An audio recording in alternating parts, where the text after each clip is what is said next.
A reading of Matthew chapter 24 from Dr. Timothy R. Jennings, expanded paraphrase, The Remedy.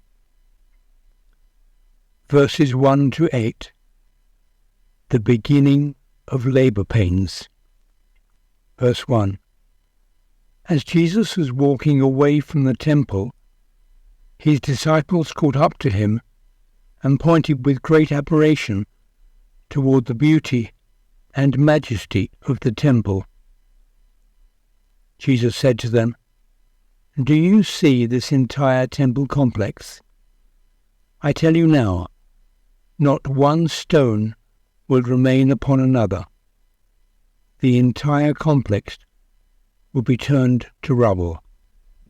Later, when Jesus was sitting on the Mount of Olives alone, the disciples came to him and asked, "Tell us, when will the temple be destroyed, and what will be the warning signs of your return and of the end of this age?" Jesus answered, "Be careful to think for yourselves, so that no one fools you. For over the years there will be many people who arise, claiming they come from me, represent me, or even claiming they are the Messiah, Christ returned. And many who don't think for themselves will be taken in by their charisma. Before the end, there will be wars and murmurings of war. But don't be afraid. Such things will happen, but the end comes later. Nation will rise against nation, and kingdom will war against kingdom. Nature will suffer as famines, earthquakes, and other natural disasters occur around the world. But just as a woman in labor experiences birth pains that increase in intensity and frequency right up until delivery, so too these events are just the beginning of the labor pains. Matthew 24, read from The Remedy, verses 9 to 14, entitled, "Love Will Grow Cold."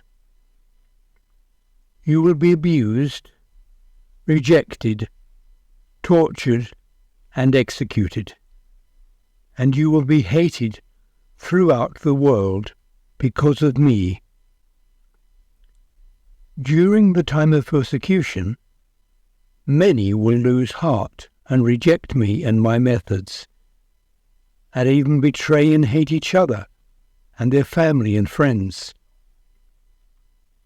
Many false teachers and fraudulent spokespersons of God will appear and deceive vast numbers of people. Because selfishness and wickedness will increase, the love of most people will grow cold. But all those who stay faithful, practicing my methods of truth and love until the end, will be saved. And the good news of the kingdom of love will be preached throughout the entire world to all people, to provide evidence of God's true character and methods, and then the end will come.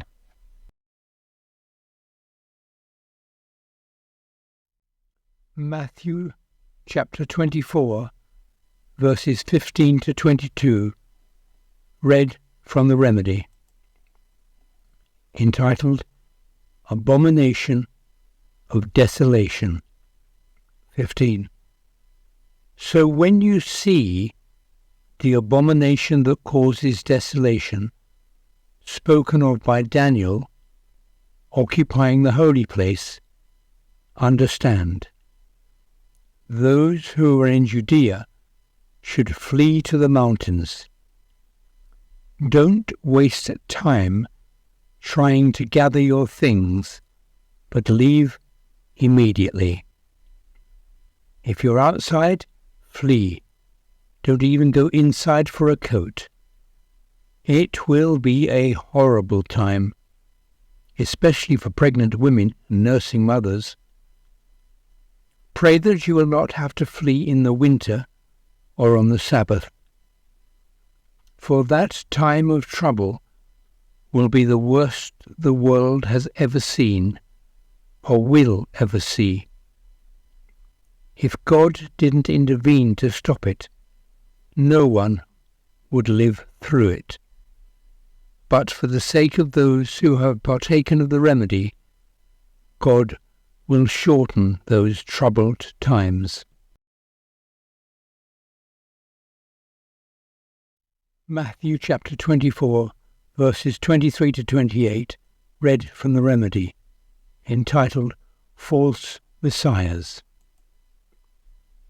At that time in history, if anyone proclaims, "Look, the Messiah or Saviour is here," or "There is the Saviour," don't believe it. For false messiahs and false apostles will appear around the world, some even performing miraculous signs in order to deceive those who don't think for themselves. Their counterfeit will be so close to the true that it will almost dupe those who have partaken of the remedy. So remember that I have warned you before it happens. Be prepared. If anyone tells you the Messiah is in the wilderness near Palestine, don't go there. Or the Saviour can be found in secret meetings. Or his coming is a secret event. Don't believe it. For the coming of the Son of Man will be visible to the entire world, just like sunlight dawns in the east and shines to the west, covering the entire planet. You can be certain that you will not find the Son of Man where people seek to speak with the dead. Think of vultures eating corpses, for that is what's happening there.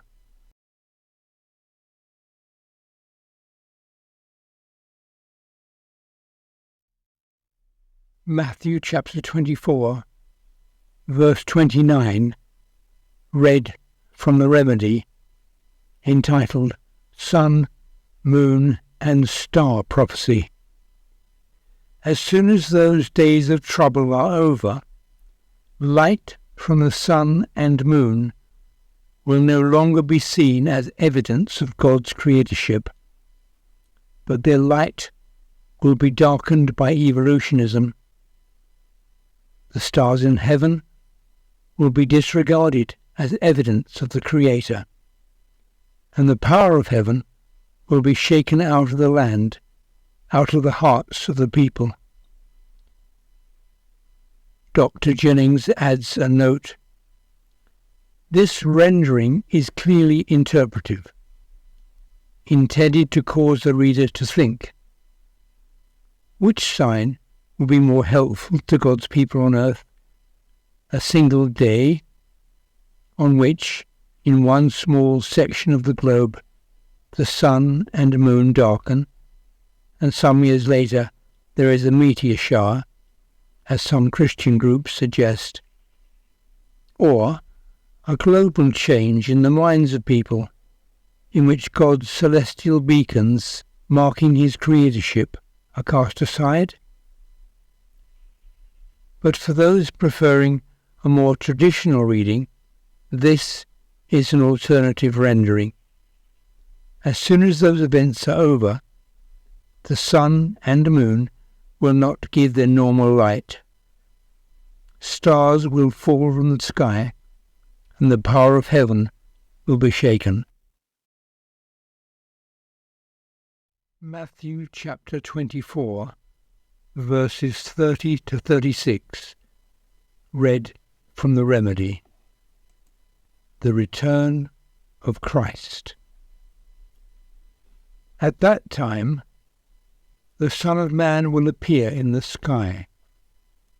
Everyone will see him, and all the nations of this selfish world will be grief-stricken. They will see the Son of Man arriving amongst the clouds of the sky, with the unveiled power and splendour of infinite love and truth. And with the loud blast of a trumpet, he will direct his angels to gather all those who have partaken of the remedy from the entire world, from one end of the globe to the other. So apply what you know about the fig tree. When the buds form and leaves sprout, you know that summer is near. Likewise, when all of these things transpire, realize that the end is very near. The Son of Man is right at the door.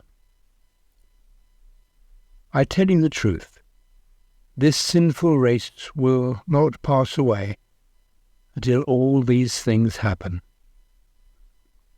This atmosphere and the earth's surface will pass away, but what I have said will not be passed by. No one knows the day or hour when the end will occur, not the angels in heaven, not even the Son. Only the Father knows.